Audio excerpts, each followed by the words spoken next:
Halo semuanya, berjumpa lagi dengan saya di channel YouTube Berbagi Ilmu Tutorial. Pernah buka Microsoft Word tapi bingung semua tombolnya fungsinya apa? Tenang, di video ini aku akan jelaskan menu-menu penting yang ada di Word, terutama tab Home yang paling sering digunakan. Video ini cocok banget buat kamu yang masih pemula atau yang ingin mengetik dokumen dengan lebih rapi. Yuk, langsung mulai. Di sini, kamu bisa menulis, membuat tabel, menambahkan gambar, atau apa saja yang kamu butuhkan. Sebagai contoh, saya akan menulis seperti ini. Halo semuanya, nama saya adalah Abdurrahman, profesi saya sebagai konten kreator. Sekarang, kita mulai dari bagian paling atas kiri ya. Namanya Quick Access Toolbar. Di sini terdapat tombol Save, Undo, Redo, dan beberapa lainnya. Nah, tombol Save atau simpan ini berfungsi untuk menyimpan dokumen yang sedang kamu kerjakan. Coba kita klik tombol Save atau simpan ya teman-teman. Di sini, kamu akan melihat dua pilihan, Save dan Save As. Save berfungsi untuk menyimpan perubahan pada dokumen yang sudah pernah disimpan sebelumnya, sedangkan Save As digunakan untuk menyimpan dokumen sebagai file baru, biasanya saat kita membuat dokumen baru atau ingin menyimpan salinan. Karena ini adalah dokumen baru, kita pilih Save As ya, lalu silakan pilih lokasi penyimpanan. Sebagai contoh, saya akan menyimpannya di disk PC, lalu di folder dokumen. Untuk file name, silakan sesuaikan dengan kebutuhan kamu. Untuk Save As Type, biarkan saja tetap seperti ini. Jika sudah, klik Save,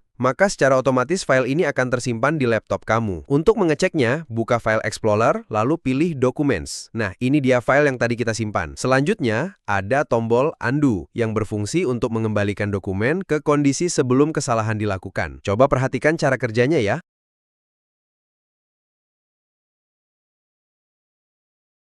Kemudian ada tombol Redo yang berfungsi untuk mengembalikan perubahan yang sebelumnya dibatalkan oleh Undo. Kalau kamu merasa bahwa keputusan melakukan Undo tadi ternyata keliru, kamu bisa klik Redo untuk mengulanginya kembali. Coba perhatikan perbedaannya.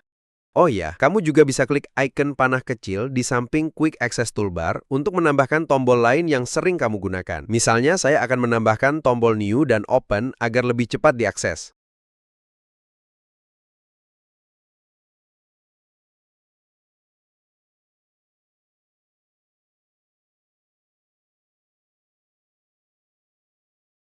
Lanjut ke deretan tab di atas, ada File, Home, Insert, Draw, Design, dan seterusnya. Setiap tab ini punya fungsi masing-masing. Nah, sekarang kita fokus dulu ke tab Home yang paling umum digunakan. Di grup pertama ada Clipboard. Di sini kamu bisa melakukan copy, cut, dan paste. Nah, fungsi copy itu sendiri adalah untuk menyalin teks atau objek tanpa menghapus aslinya, sedangkan fungsi cut adalah memindahkan teks atau objek dengan cara memotongnya dari tempat asal atau memindahkan paragraf dari halaman 1 ke halaman 2. Lalu fungsi paste yaitu untuk menempelkan teks atau objek yang sebelumnya sudah di-copy atau di-cut. Kalau kamu klik tanda panah kecil di bagian paste, kamu bisa pilih cara tempel teks, mau ikuti format asli atau jadi teks biasa.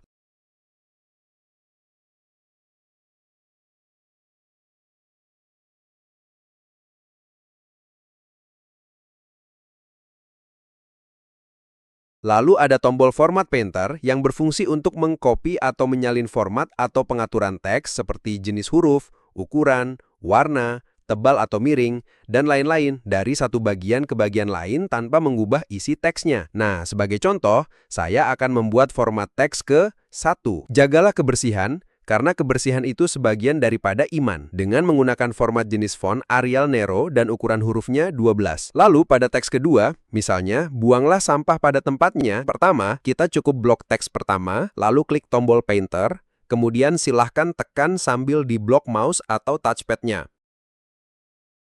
Selanjutnya adalah grup font. Di sini, kamu bisa mengatur jenis huruf, contohnya seperti ini, kemudian mengatur ukuran huruf, seperti contoh berikut ini, lalu increase font size dan decrease font size, atau istilah lainnya, memperbesar dan memperkecil huruf. Contohnya seperti ini.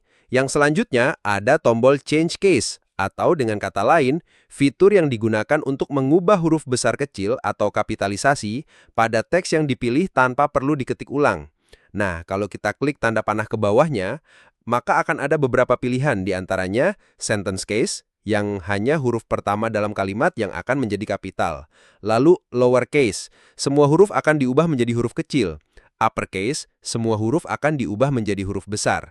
Kemudian, capitalize each word, huruf pertama setiap kata akan menjadi kapital. Dan yang terakhir ada toggle case, mengubah huruf besar menjadi kecil dan sebaliknya. Contohnya seperti ini. Kemudian ada fitur Clear All Formatting atau yang berfungsi untuk menghapus semua format teks yang sudah diterapkan dan mengembalikannya ke tampilan standar atau default. Dengan kata lain, mengembalikan teks ke format polos seperti saat baru diketik.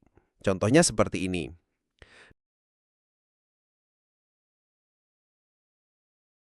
Nah, kemudian kita juga bisa mengatur huruf tebal, lalu kalian juga bisa mengatur huruf miring, huruf bergaris bawah, strike through yang berfungsi untuk memberi garis tengah pada teks seolah-olah teks tersebut dicoret. Lalu ada menu subscript dan superscript. Subscript berfungsi untuk menulis teks dalam ukuran lebih kecil dan posisi lebih rendah dari garis tulisan normal dan berguna untuk menulis rumus kimia, misalnya H2O, CO2, kemudian untuk menulis notasi matematika X1AN dan digunakan dalam dokumen akademik.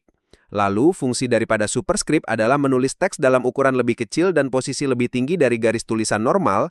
Kegunaannya yaitu kita bisa menulis pangkat bilangan 10 kuadrat X pangkat 3, satuan ukuran M pangkat 2 CM pangkat 3, penulisan kaki guti, dan seterusnya. Kemudian ada menu text effects dan typography untuk memberi tampilan visual yang lebih menarik pada teks dengan menambahkan efek khusus seperti efek shadow, reflection, glow, outline, dan bevel. Contohnya seperti ini. Lalu ada tombol text highlight color yang digunakan untuk memberi warna sorotan atau highlight pada teks, seperti saat kita menandai tulisan dengan stabilo. Contohnya seperti ini. Lalu ada menu font color yang digunakan untuk mengubah warna huruf atau teks sesuai keinginan pengguna. Nah, biasanya ini cocok untuk judul, subjudul, catatan penting, atau desain dokumen kreatif. Contohnya seperti ini. Nah, kemudian yang terakhir daripada grup font ini, kamu juga bisa mengklik panah yang ini. Di sini juga kita bisa mengatur font, font style, size, dan efek, serta bisa langsung mereview hasilnya melalui tampilan menu preview. Lalu kita juga bisa mengatur text effect melalui menu ini. Lalu, kalau kita alihkan ke menu Advance, kita akan melihat tampilannya seperti ini. Tab ini digunakan untuk mengatur karakter secara lebih detail seperti jarak antar huruf, posisi huruf, dan fitur open type lainnya. Sangat cocok buat pengguna yang ingin tampilan teks lebih presisi dan profesional. Di sini kita bisa mengatur character spacing atau jarak antar karakter. Ada scale yang berfungsi untuk mengatur lebar karakter, kemudian ada spacing yang berfungsi untuk mengatur jarak antar huruf. Lalu position yang berfungsi mengatur posisi vertikal huruf terhadap garis dasar.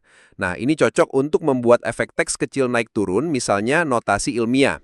Nah, yang selanjutnya ada kerning for fonts yang berfungsi untuk mengatur kerning, yaitu jarak antar dua huruf agar tampak seimbang dan estetis. Nah, biasanya ini sangat berguna untuk desain logo atau judul agar huruf tampak rapi dan tidak bertabrakan. Nah, kemudian di sini terdapat menu Open Type Feature atau fitur tambahan teks. Ini hanya aktif jika font yang digunakan mendukung Open Type, biasanya font modern dan premium. Yang pertama ada pilihan ligatures yang berfungsi untuk menggabungkan dua huruf menjadi satu bentuk khusus untuk memberi kesan desain profesional atau artistik. Lalu yang kedua ada pilihan number spacing yang berfungsi untuk mengatur jarak antar angka, cocok untuk tabel atau data keuangan. Kemudian yang ketiga ada pilihan number forms yang berfungsi untuk menentukan bentuk angka, lining atau old style, biasanya supaya untuk estetika, desain klasik atau editorial. Lalu yang keempat ada pilihan stylistic sets yang berfungsi untuk menampilkan variasi gaya karakter yang tersedia di font tertentu. Ini hanya aktif jika font mendukung fitur ini. Dan yang kelima ada pilihan use contextual alternates yang berfungsi untuk mengaktifkan bentuk huruf alternatif berdasarkan posisi dalam kata.